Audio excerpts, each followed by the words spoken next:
बेटा देखेंगे ध्यान से इधर, बायोलॉजी के टॉपिक फ्लावर में मतलब फूल या पुष्प। बेटा फूल या पुष्प बात एक ही होती है, ध्यान से समझना, ठीक है। इसका हम पार्ट 1 क्लियर कर लिए। अब नेक्स्ट देखते हैं आज पार्ट 2। और पार्ट 2 में हम देखेंगे कि जो फूल है वो किन किन माध्यमों द्वारा फूल के अंदर जो परागकोश होता है उसमें परागकण होते हैं वो वर्तिकाग्र तक किन किन माध्यमों के द्वारा पहुंच जाते हैं, उनको हम यहाँ पर समझेंगे। हमने पार्ट 1 में कवर कर लिया था कि फूल के पार्ट कितने हैं, परागण क्या है, इन सारी बातों को हम यहाँ पर समझ लिए थे। आज हम समझेंगे, देखिए ध्यान से। तो सबसे पहला यहाँ पर है भाई परागण। परागण ध्यान से समझना बेटा, परागण किसे कहते हैं। तो परागण का मतलब है कि जब परागकण परागकण परागकण किसी माध्यम द्वारा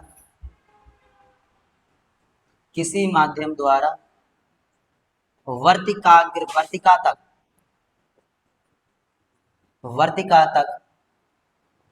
जब परागकण किसी माध्यम द्वारा वर्तिका तक पहुंच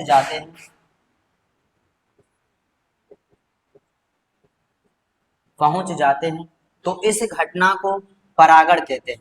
मतलब सीधी सी बात है बेटा, यहाँ पर समझना, किसी माध्यम द्वारा परागकणों का वर्तिकाग्र तक पहुंचना ही क्या कहलाता है, परागण कहलाता है।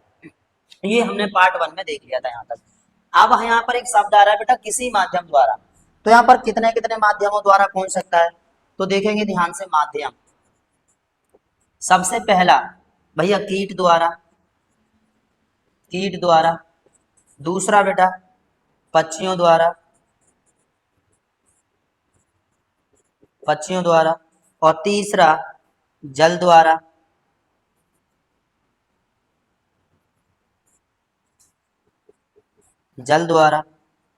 और चौथा हवाओं द्वारा,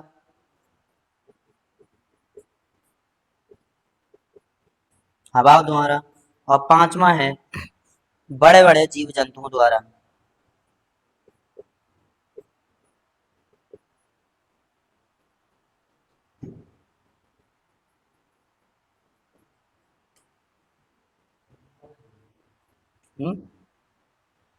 बड़े बड़े जीव जंतुओं द्वारा। तो यहाँ पर देखेंगे बेटा, यहाँ हमने सबसे पहले बताया आपको कीट द्वारा, पक्षियों द्वारा, जल द्वारा, हवाओं द्वारा और बड़े बड़े जीव जंतुओं द्वारा। तो इन माध्यमों द्वारा परागण की क्रिया होती है। मतलब परागकण सबसे पहले कीट का मतलब है कि जैसे कीट का मतलब मधुमक्खी हो गई, भमरा हो गया, इनके पैरों में छोटे छोटे बाल होते हैं, छोटे छोटे बारीक से बाल होते हैं। वो अगर किसी भी फूल पर बैठते हैं तो वहां से उनके फूलों से पराग कण लेकर और वर्तिका पर जाके बैठते हैं तो वहां छोड़ देते हैं। तो ये होता है आपका कीट द्वारा परागण की घटना, मतलब कीट द्वारा माध्यम, ये परागण करने की घटना होती है, ये परागण करने की क्रिया होती है कीट द्वारा। और दूसरा पक्षियों द्वारा, जब पक्षी एक दूसरे से फूल पर उड़कर इधर उधर बैठते हैं तो परागण होता है। तीसरा जल द्वारा, जल मतलब जब बारिश होती है, खेत में पानी लगता है तो उसके द्वारा भी परागण होने के चांस होते हैं, तो उसे कहते हैं जल द्वारा। हवा द्वारा, भाई जो गेहूं जौ मक्का होता है, हवा इधर उधर ऐसे ऐसे चलती है, हवाएं चलती हैं तो हवाओं द्वारा भी परागण होता है, ऐसे बड़े बड़े जीव जंतुओं द्वारा। नेक्स्ट है 5वां नंबर, बड़े बड़े जीव जंतुओं द्वारा।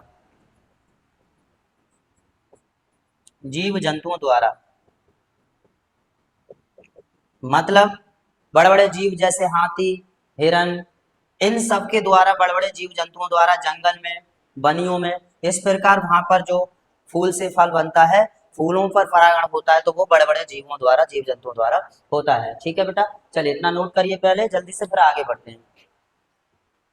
तो यहाँ पर अब बेटा नेक्स्ट हम टॉपिक पढ़ेंगे परागण के प्रकार। ध्यान से समझोगे सब बच्चे। परागण दो प्रकार से होता है बेटा, एक होता है स्वपरागण और एक होता है बाबू पर परागण। मतलब मैं सिंपल भाषा में आपको यहाँ पर समझाऊंगा, ध्यान से समझना सभी बच्चे। बेटा स्वपरागण का मतलब क्या होता है, अगर कोई एक पौधा है बाबू, और एक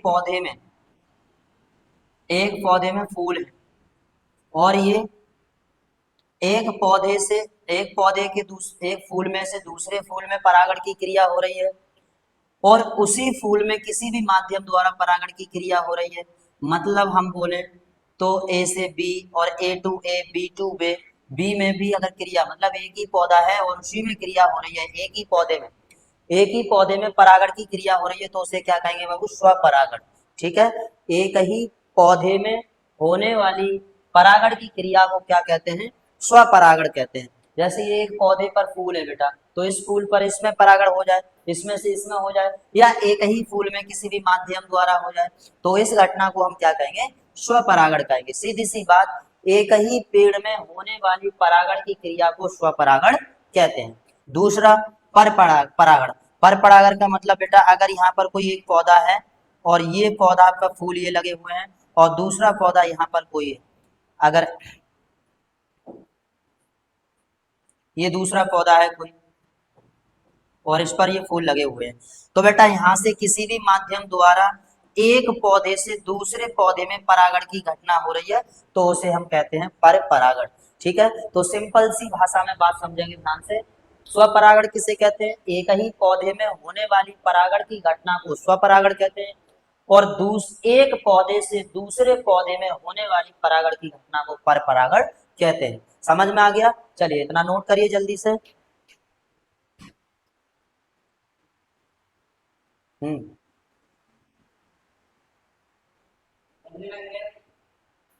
है, तो यहाँ पर अच्छे से सभी बच्चे देखेंगे निषेचन यानी कि फर्टिलाइजेशन। बेटा ध्यान से समझो, जब कोई पौधा है, सपोज ये कोई पौधा है बेटा,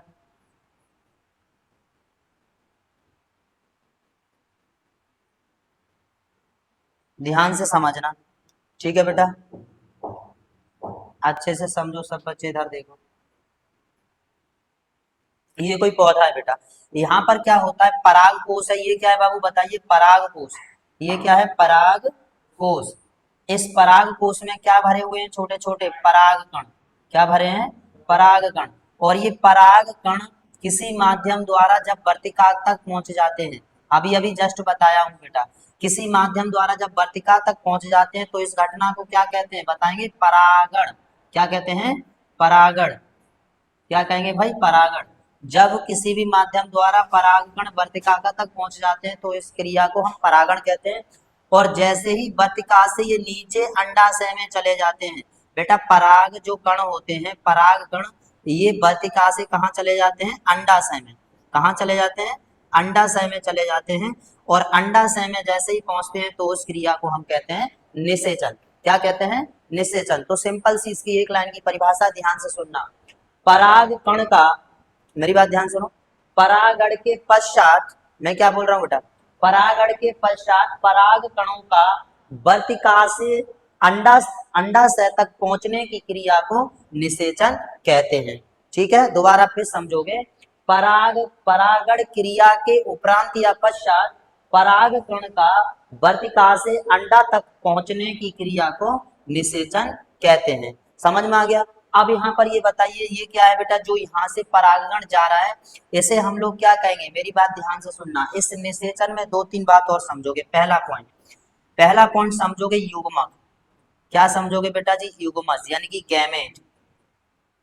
गैमेट। और दूसरा पॉइंट समझोगे बेटा युग्मनज। युग्मनज यानी कि जाइगोट।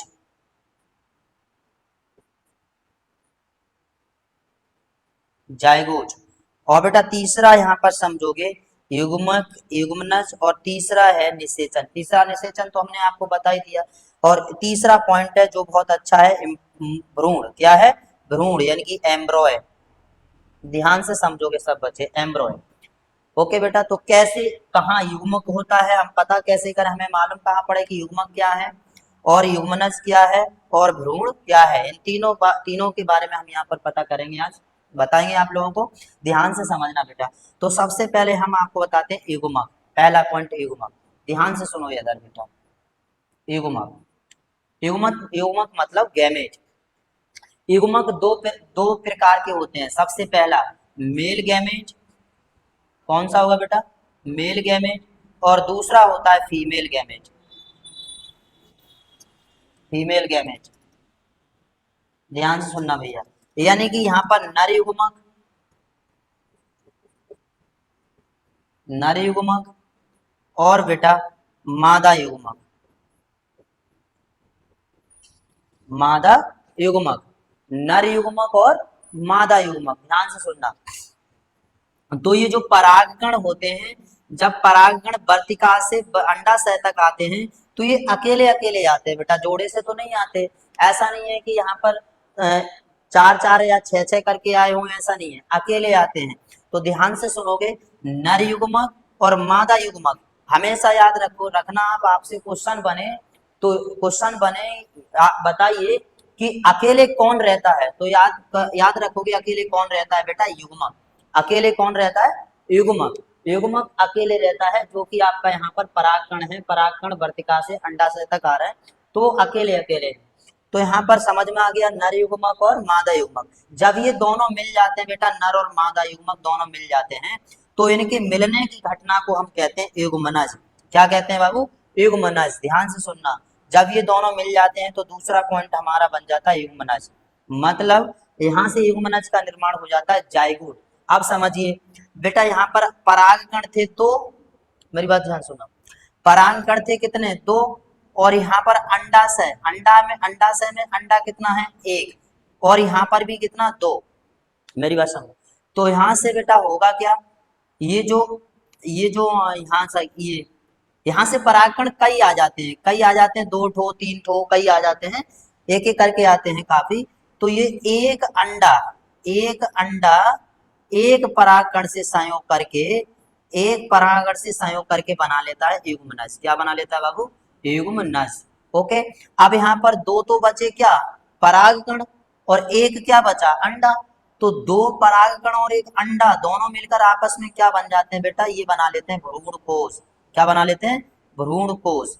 मेरी बात ध्यान से सुनना, जिससे कहते हैं भ्रूण कोश, जैसे भ्रूण कोश। ठीक है, अभी मैं भ्रूण कोश को समझाऊंगा, पहले ये समझ लीजिए। युग्मनज मतलब जाइगोट। तो बेटा नर युग्मक और मादा युग्मक जब मिलते हैं तो क्या बन जाता है, युग्मनज मतलब जाइगोट बन जाता है। मतलब वहां से क्या हो जाता है, फल का निर्माण होना शुरू हो जाता है, फल का निर्माण होना शुरू हो जाता है। और जैसे जैसे फल बड़ा होते जाता है वो किस में बदलता जाता है बेटा, भ्रूण में। किस में बदलता जाता है, भ्रूण में। और जब तक वो फल फूल के अंदर रहता है, मेरी बात ध्यान सुनना, जैसे ही फल फूल के अंदर जब तक रहता है तब तक वो क्या होता है बेटा, भ्रूण। क्या हो जाता है, भ्रूण। और जैसे ही बाहर निकल आता है फल, तो वो एक प्रकार से बच्चे के रूप में आ जाता है। जैसे कोई माँ के पेट में जब तक बच्चा है तो क्या है, वो भ्रूण है। जब तक बच्चा माँ के पेट में तब तक क्या है बाबू, भ्रूण है। और जब पेट से बाहर बच्चा आ जाता है तो वो तो फिर बेबी का जन्म ही हो जाता है, फिर वो आपका एम्ब्रॉय से बाहर आ जाता है, यानी कि वहां हमें बेबी प्राप्त हो जाता है। वो भ्रूण हमारा जो पहले था वो भ्रूण वहां से खत्म हो जाता है। कोई दिक्कत, सही है यहाँ तक, ये बात समझ गए। युग्मनज क्या है बेटा, यानी कि मेल गैमेट और फीमेल गैमेट का मिलना ही क्या कहलाता है, युग्मनज कहलाता है। अकेले कौन रहता है, युग्मक। अकेले कौन रहता है, युग्मनज। और एक क्वेश्चन और आता है, डुप्लाइड और ट्रिप्लाइड। ध्यान से सुनिए, डुप्लाइड कौन होता है, डुप्लाइड बेटा युग्मनज भी रहता है। ये देखिए, एक यहाँ से परागकण और एक अंडकोश, मतलब सॉरी अंडा, ये दोनों आपस में मिल गए तो कैसे बन गए, डुप्लाइड। डुप्लाइड तो क्या है, ये युग्मनज। क्वेश्चन बनेगा कि डुप्लाइड में कौन रहता है, तो युग्मनज। सही है, युग्मक के बाद युग्मनज। पहले क्या, नर युग्मक मादा युग्मक दोनों मिल जाते हैं तो बेटा युग्मनज, और फिर युग्मनज का वहां निर्माण हो जाता है, फिर क्या बन जाता है, भ्रूण। भ्रूण के बाद हमें यहाँ से फल प्राप्त हो जाता है। कोई दिक्कत यहाँ तक। और इसके अब यहाँ पर समझिए बेटा, देखिए यहाँ पर फल बनता है, बराबर धीरे धीरे धीरे धीरे फल बनता है। तो फल को भैया भोजन तो चाहिए, फल को क्या चाहिए, भोजन चाहिए। तो फल को भोजन भोजन कौन देता है बेटा, भ्रूण कोश। ये याद रखना, जैसे माँ के पेट के अंदर बच्चे को भोजन प्लेसेंटा से प्राप्त होता है, गर्भनाल से, उसी प्रकार से फल को भोजन कहाँ से मिलता है, भ्रूण कोश से। देखिए एक परागकण और एक अंडकोश, एक अंडा दोनों मिलकर क्या बना लिए, युग्मज, यानी कि भ्रूण का निर्माण हो गया। और बेटा वहां पर दो परागकण और एक अंडा दोनों मिलकर, ये तीनों मिलकर क्या बना लिए, अंडकोश, सॉरी भ्रूण कोश। क्या बना लिए, भ्रूण कोश, जो उस फल को क्या देते हैं, भोजन प्रदान करता है, फल को भोजन प्रदान करता है। समझ गए भाई? यहाँ से क्वेश्चन बन जाता है कि फल को भोजन प्रदान करने वाला कौन होता है, तो भ्रूण कोश। कौन हो जाता है? भ्रूण। ये फल फल को भोजन प्रदान करता है कौन? भ्रूण कोश। अकेले कौन रहता है? युग्मनज। सॉरी, अकेले कौन रहता है? युग्मक। और डुप्लाइड कौन होते हैं बेटा? युग्मनज। और ट्रिप्लाइड, यहाँ से एक क्वेश्चन और पूछता है, ट्रिप्लाइड कौन होते हैं?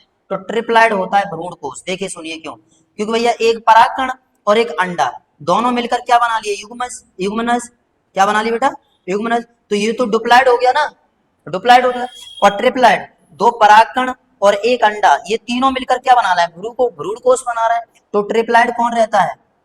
भ्रूण कोश। ठीक है। डुप्लाइड, ये भी डुप्लाइड ही होता है बेटा। भ्रूण भी क्या होता है? डुप्लाइड भी होता है, क्योंकि ह्यूमनज के बाद जो जो रूप लेता है वो किसका ले लेता है? ह्यूमनज, भ्रूण का ले लेता है। तो जब तक फूल के अंदर फल रहता है तब तक क्या होता है बेटा? भ्रूण रहता है, यानी कि माँ के पेट में जब तक बच्चा है तब तक वो भ्रूण है। ठीक है। ओके, भ्रूण के बाद हमें बेबी प्राप्त हो जाता है या फिर फल प्राप्त हो जाता है। तो समझ गए यहाँ तक? ये क्या है? गैमेट। अकेला गैमेट रहता है।